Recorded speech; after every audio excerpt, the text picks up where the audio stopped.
Hello YouTube and welcome to week 19. I had a cold the past couple of weekends, so that was why I didn't get to my videos. Yesterday, the 11th, I had my anatomy scan, and so we drove to Atlanta and had that done. The interesting thing about it is I had found out, and I'm pretty sure a lot of you already have heard, that they were flying two Ebola patients to the Emory University Hospital. I completely lost it because that's actually the hospital that I go to for the scans, and not only that, but my OBGYN delivers at Emory University. The good thing was that I found out was that there's like 4 or 5 different Emory University hospitals. The Ebola patients were being transferred to the campus hospital, and the hospital that I go to is actually in Midtown Atlanta. So it's not the same hospital building, and so that was a big relief for me. Anyway, so the scan went well.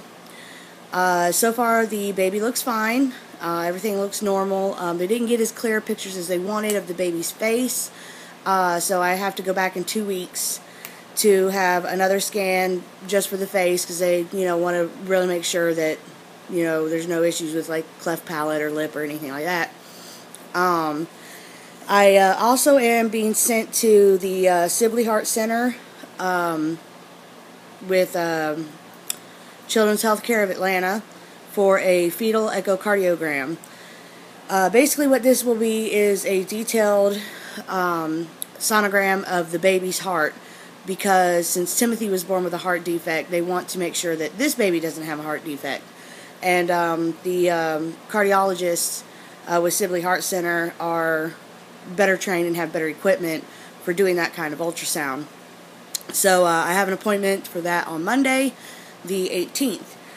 The interesting thing that we found out was the perinatologist who reviews the ultrasounds and everything and tells you, everything looks fine or whatever, or if there's anything that they suspect would be a problem. What they told us, which was really interesting, that we didn't know, was that part of Timothy's heart defect is genetic and the other part of it is congenital. Congenital means it just happened. There was really no genetics or anything that came. Basically, it wouldn't be passed on.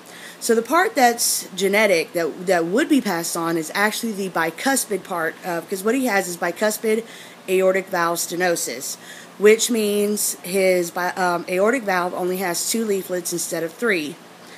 And the stenosis part is that the leaflets are really thick and stiff, and the opening in the valve is very narrow. So the bicuspid part is genetic, apparently, and the stenosis part is congenital, because you can have a bicuspid valve and be just fine, apparently.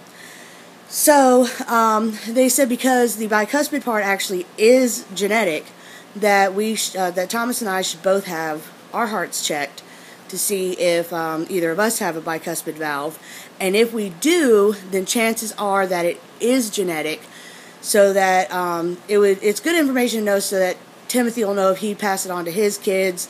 Our girls, even if they, they said if we have bicuspid valves, that we should have the girls checked out also, and if the girls have bicuspid valves, or even if they don't, if either Thomas or I have bicuspid valves, then even our girls could pass it on to their kids. So we're looking into eventually at some point having our hearts checked also, to see if either of us have bicuspid valves. So anyway, that's pretty much it. That's happened. As far as symptoms and stuff go for me, really haven't had any, just, cravings and aversions. There are some foods I don't want to eat. And, like, I actually had made some egg salad the other day, and it tasted awesome. And then, the next day, I went to have some leftovers, and I couldn't stand the thought of eating any eggs. Then, There's some breast tenderness, and I've been having, the pelvic pain. But other than that, really nothing else. I've been feeling the baby move a lot. I still think that I might have an anterior placenta, which means the placenta is on the front of the uterus instead of the back. And but I asked the lady if my placenta was anterior, but I never did get the answer. I'm pretty sure. I see my OBGYN on Monday also, so I'm pretty sure he'll have the results of the ultrasound. So I'm gonna ask him and ask him. I do know that they had a little bit of a hard time getting picture of the baby because they said the baby was sitting right up in my belly button, which I don't see how the baby's up that high yet. But there's really no telling. I do know that most of the movement that I feel is down low, around near my C-section scar and the cervix area, and up the left side. I don't feel so much on the right side. Occasionally I might feel a little bit up top, but other than that, the right side, I really don't feel all that much. So I'm going to find out where the placenta is. So, but other than that, really nothing else has gone on. We did find out the gender, but I won't be recording and posting that video until this weekend. So, so yeah, that's pretty much it. I do have some clips for you guys. I have 3 clips to share. The first clip is of us driving down I-75, I think it was. And I asked Thomas to try to get some video of Atlanta, like the skyline and stuff, but he didn't get very good video. But I still got some video of that. I also got some video of us pulling up to Emory, and it's the big building in the front with a big blue sign on the top. And I think you can see where it says Emory, but I really couldn't tell from the video. But and then the last video is some of the ultrasound. But that's it.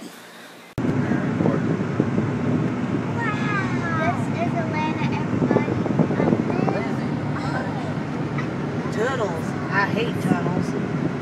It's so dark. I want to say the exit is probably 248D.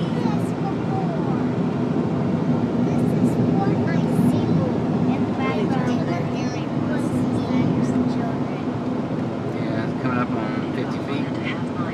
1.5 miles. Is that right? Is it D? 249 feet. Oh. So many places. Here's the whole. Lizzie, will you hush? Seriously.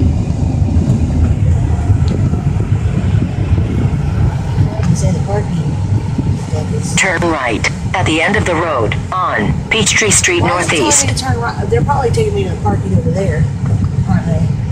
At the end of the street. I'm saying they're probably taking me to that parking that's over there. I want to go to the parking deck. Okay. It probably is.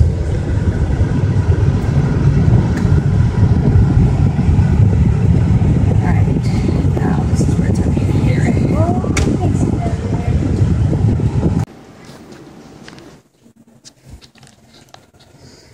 There it is. It doesn't look like this. Yeah, yes, sir. This morning. Okay. I'm sorry. Let me see. Let go. Let me see. Can I see it? This right here. Does it look like? No. Because it's right in your belly button. The baby is. Oh, the baby is? Mm-hmm. Maybe that's why I have a hard time feeling. Yeah. Well, you're right. Huh? It's usually a heartbeat, right? Yeah, the baby's moving. Okay. I thought I felt the baby moving, but I've been so paranoid. I had 2 miscarriages before. Oh, did you? So I've been so paranoid. I can't tell if it's a boy or a girl. She's not looking yet, hon. No, not yet. So I can't wait if it's a boy. Can you see Hey, Marley, you said you wanted to be a girl. I was having a feeling that it was interior, but I wasn't sure. I hope it's a boy. Yeah, I don't have much. Thank you.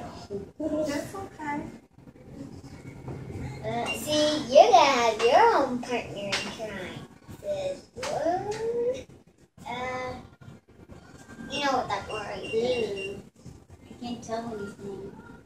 I can't tell nothing. That It's not acid. Show of blood flow, hon. Yeah, that's blood flow.